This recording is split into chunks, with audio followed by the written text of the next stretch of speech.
Señor, tu gran misericordia, Señor, por tu creación, por nosotros, Señor, tu misericordia y tu amor, Señor. Padre, que eso nos lleve a humillarnos, Señor, a postrarnos ante ti, Señor, entendiendo, Señor, que nada somos, Dios, que merecemos de ti tu castigo, Señor, pero tú por tu misericordia, Señor, nos perdonas, por tu gracia, Señor, nos das a nosotros, Señor, el privilegio de ser tus hijos, de ser tu pueblo, Señor, que nos da, Señor, todo lo que no merecemos, Señor, que nos ayudas aún, Señor, a vivir, Señor, para agradarte a ti, Señor, porque nuestras fuerzas, Señor, porque nuestros deseos, Señor, está, Señor, muchas veces, Señor, el quebrantar tu palabra, el quebrantar tus mandatos, el desobedecerte, el deshonrarte, Señor.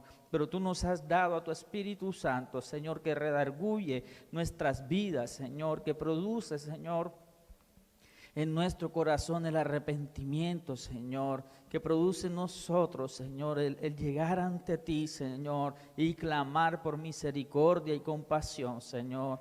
Gracias, Dios Todopoderoso, por tu palabra, Señor. Gracias porque la dejaste, Señor, para que a través de ella, Señor, pudiéramos conocerte, Señor, y vivir para tu gloria, Señor. Gracias por tus mandatos, Señor, porque son benditos, porque nos muestran a nosotros, Señor, realmente nuestra maldad, Señor, y cuán diferentes somos a ti, Señor.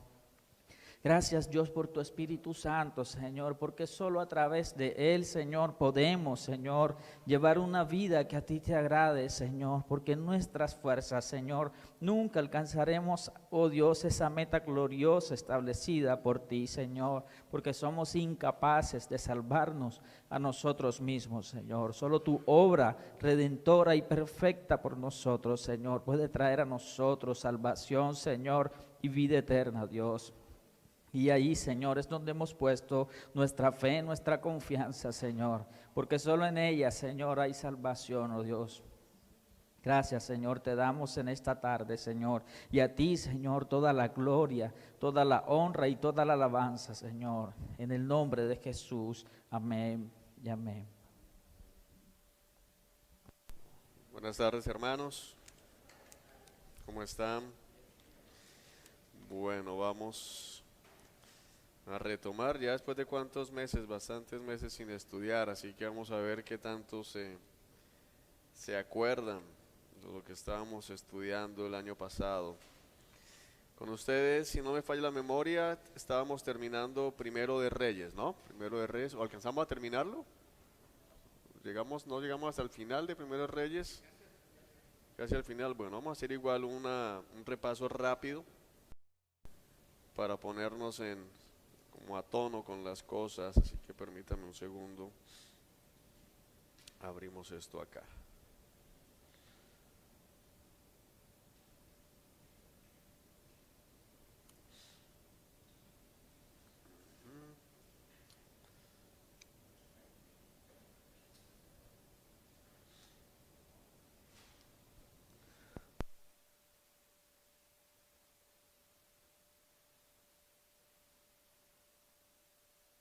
Tienen sus guías allí, ¿verdad? Vale, me ayudan. ¿Ya se ve bien allá? ¿Ven ustedes bien en las pantallas? Porque yo estoy viendo bien acá, pero ¿se ve bien allá? Ok.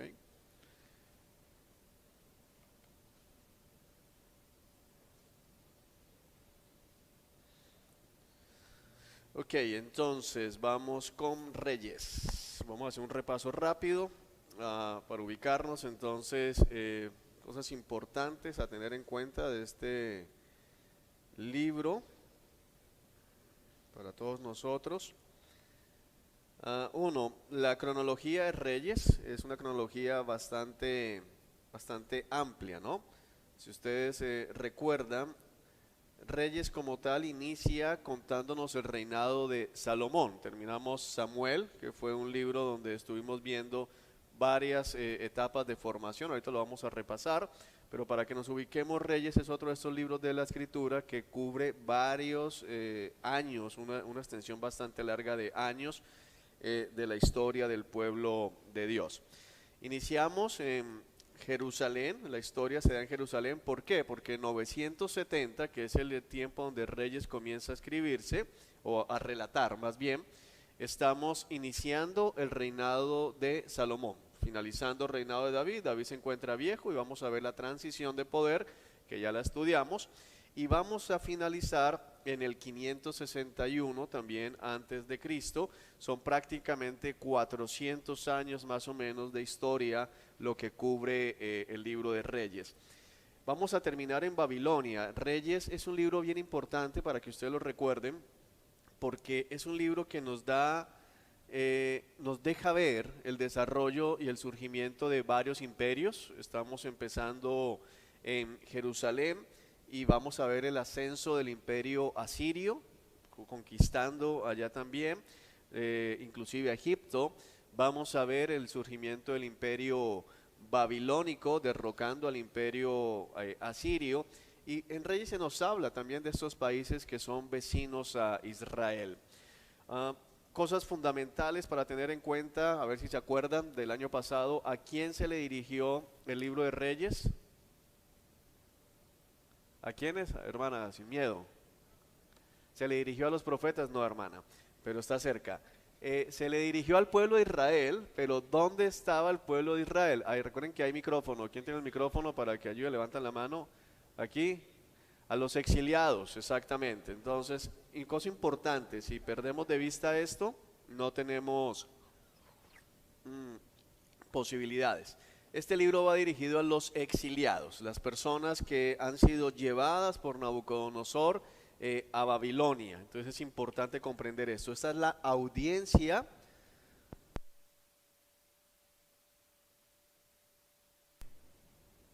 audiencia original, la audiencia primaria, pueblo que está en el exilio.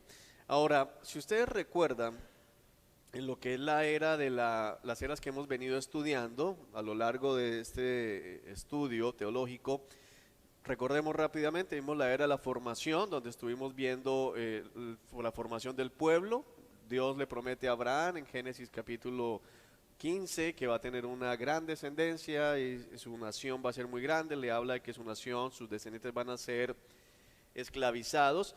En la era de la formación básicamente vimos el pueblo, la formación del pueblo, la formación o la entrega de la ley allá en el Éxodo, y luego la conquista de la tierra, que la vimos ¿en qué libro? Josué.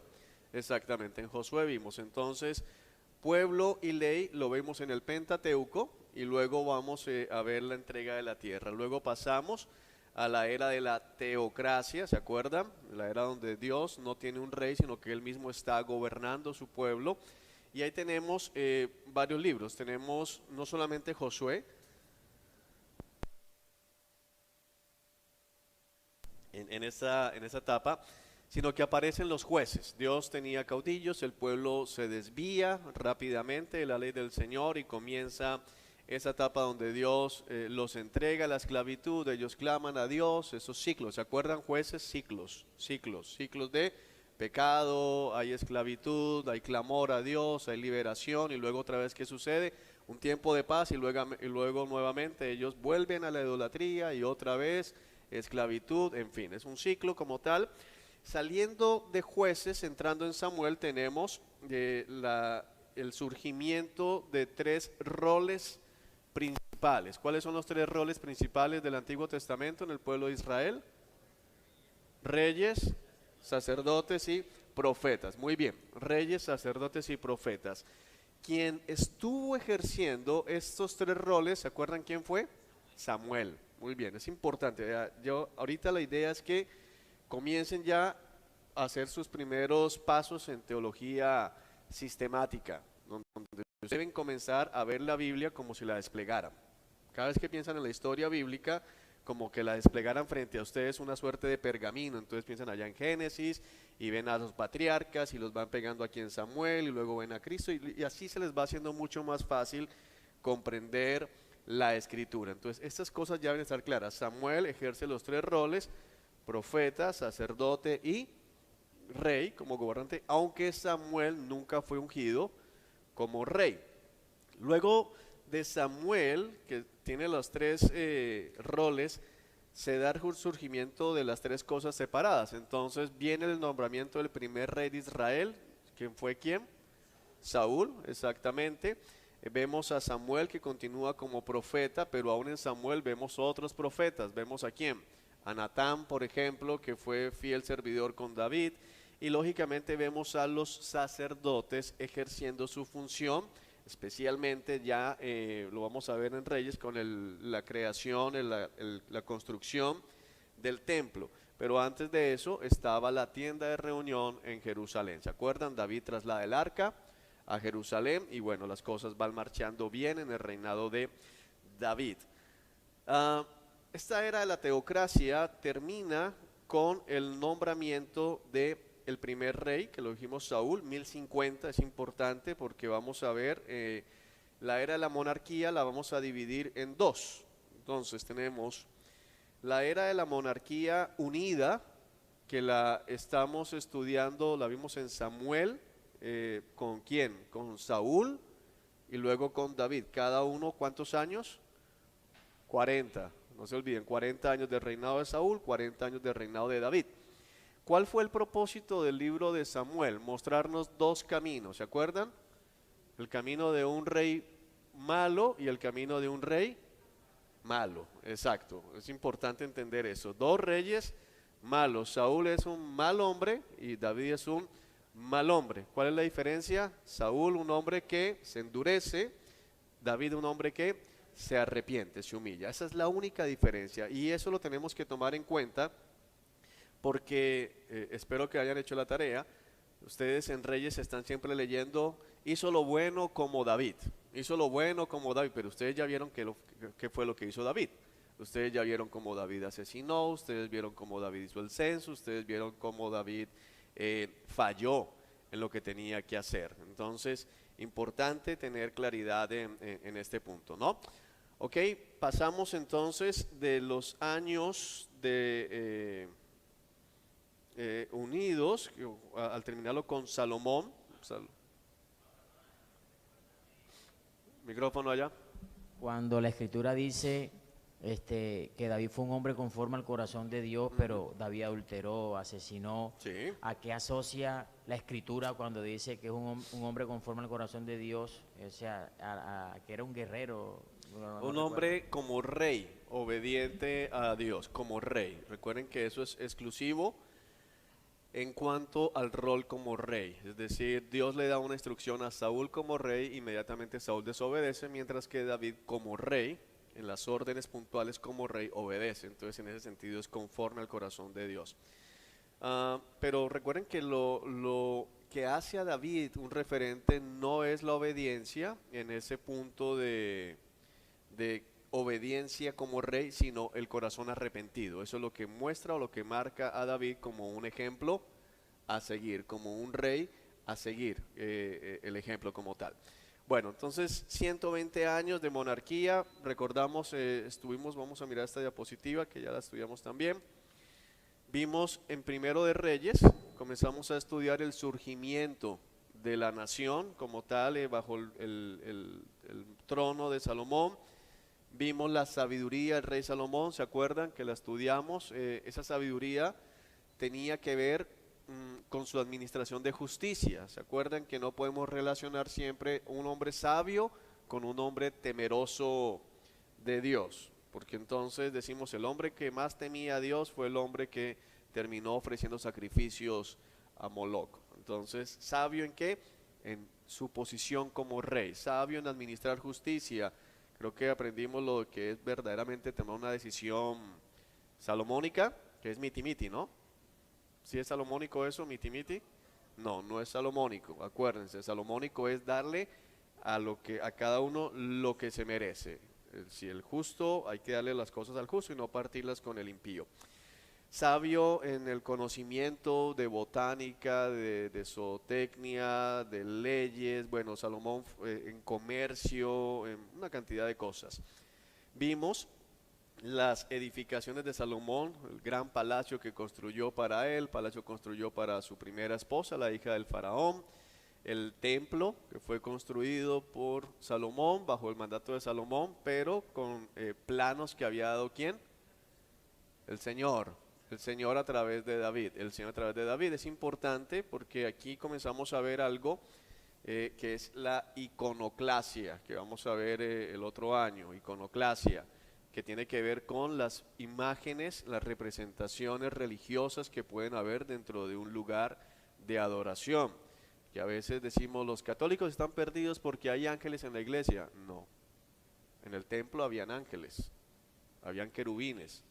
Los católicos están perdidos porque se postran delante del ángel, es diferente. Entonces hay que entender que el diseño del templo con querubines y con todas estas figuras no fue idea de Salomón, fue idea de Dios. Dios le dio el diseño como tal.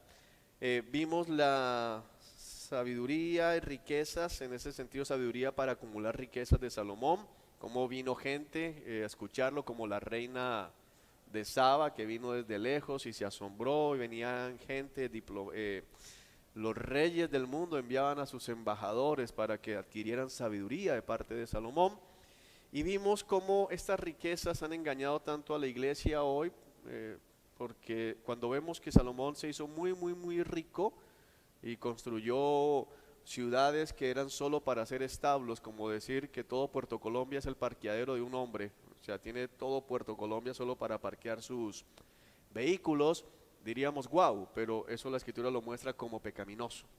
Entonces vimos eso, vimos el declive de Salomón, en ese declive vimos cómo Dios le insta a dejar la idolatría, pero cómo el tener todas estas mujeres extranjeras hizo que ellas finalmente desviaran el corazón del rey. Vamos a prender el aire de allá, que veo a todo el mundo aquí abanicando, entonces prendamos ese, por favor.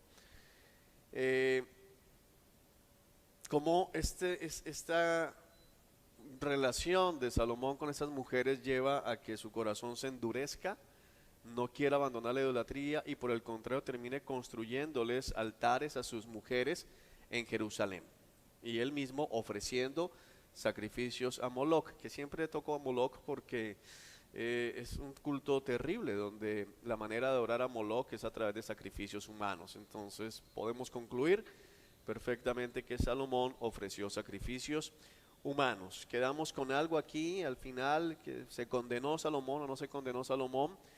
No podemos ser dogmáticos, pero recuerden que hemos estudiado, o lo estudiamos en su momento,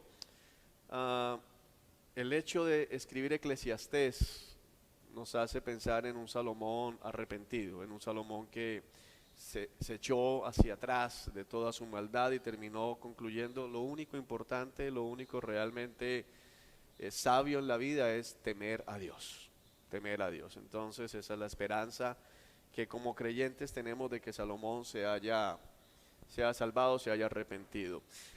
De ahí pasamos al reino dividido, y entonces tenemos a dos personajes, Roboán y Jeroboán. Es importante distinguirlos. Roboán es el hijo de ¿quién? De Salomón. Roboán, hijo de Salomón, un muchacho necio, un muchacho malcriado, un muchacho que no escucha consejos. ¿Se acuerdan cuál fue una de las frases célebres de Roboán? Cuando el pueblo vino a decirle, ténganos un poco de clemencia y le vamos a servir. La cintura de mi padre es más pequeña que mi dedo meñique y mi padre los azotaba con látigo, yo los voy a azotar con escorpiones. Wow. Entonces, bueno, sabemos lo que sucedió, era parte del plan de Dios en castigo a Salomón, y aparece este personaje, Jeroboam, que va a ser referente de lo malo. O sea, Jeroboam se convierte siempre, así como tenemos a David, cuando Dios dice hizo lo bueno como su padre David, como su antepasado David, en el otro lado dijo hizo lo malo como Jeroboam. Es decir, Jeroboam se convierte en un personaje terrible de referencia. Es decir, ¿quién es malo o cómo actúan los malos? Siempre pensaban en ¿quién? Jeroboam. Jeroboam. Un mal rey, Jeroboam. Un buen rey, David. Entonces es importante que aunque Saúl fue el primer rey y sabemos que terminó mal, realmente el Jeroboam, la maldad de Jeroboam es la que queda como referente. Ahora, cosas importantes para que recordemos de Jeroboam y de lo que vamos a seguir viendo en Segundo de Reyes, cuando hablemos de Israel, es que este hombre es ungido ¿por quién? por Dios. Es importante entender esto. Dios le dice a Jeroboam a través del profeta, mira, si tú actúas como David y no como Salomón, quien se volcó a la idolatría, yo te voy a dar una dinastía duradera, te voy a mantener siempre en el trono.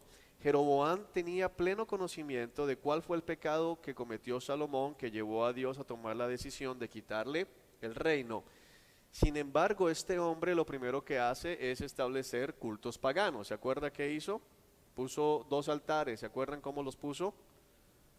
Uno en el norte allá, Dan, y uno aquí al sur en Betel. ¿Se acuerdan? Entonces, ¿cuál era la finalidad de esto? Establecer, mira, si tú vives hacia el sur del país, entonces ve a Betel, si vives al norte, ve a Dan. ¿Y se acuerdan con qué figura representó a Dios? Que es absurdo, un becerro exactamente. Puso un becerro al norte y un becerro al sur, que eso es todavía peor, porque ¿qué pasó entonces con la historia de Aarón? Él la conocía. ¿Y saben qué hizo Dios cuando vio ese becerro? Así que Jeroboam hace lo mismo y no contento con establecer estos 2 altares al norte y al sur, ¿qué hace? ¿Se acuerdan? ¿Quién me ayuda? Dime. Puso sacerdotes a todo el que quería ser sacerdotes, así que rompe con la orden de Dios de que solamente los descendientes de Aarón podían ejercer como sacerdotes. ¿Y qué más hizo? Jeroboam pone los 2 becerros, pone sacerdotes a todo el que quería ser sacerdote y alguien instituyó nuevos festivales paralelos. Entonces, Festival de Pentecostés, aquí tenemos uno. Festival de las Enramadas, aquí tenemos otro. Y creó una religión paralela. Es terrible, usted no tiene que ir a hacer nada a Jerusalén. Esto provocó que mucha gente de estas tribus, pero acuérdense que el reino se dividió entonces en 10 tribus al norte y 2 tribus al sur, que de aquí en adelante, por un buen tiempo hasta que desaparezca, cuando hablamos de Israel, del capítulo 12 en adelante, estamos hablando de ¿quiénes? Las 10 tribus del norte. Cuando hablamos de Judá, estamos hablando de la tribu de Judá y de la tribu de Benjamín. Acuérdense de Pablo, benjaminita, de Benjamín. Judá y Benjamín al sur. Las otras 10 tribus al norte, ¿ok? Pero debido a la maldad de Jeroboam, gente de las otras 10 tribus también se vino a Jerusalén. Por eso es que después encontramos en el Nuevo Testamento gente de la tribu de Isaacar, de Aser, en fin. Entonces, para que tengamos presente que no estaban únicamente los de Judá y Benjamín en Jerusalén, pero esas eran las tribus que Dios le había preservado a David o a Judá en honor a David como tal. Bueno, aquí vimos o vemos en ese momento de la división el cumplimiento del pacto davídico. ¿Se acuerdan del pacto davídico? ¿En qué consiste? ¿Qué le prometió Dios a David?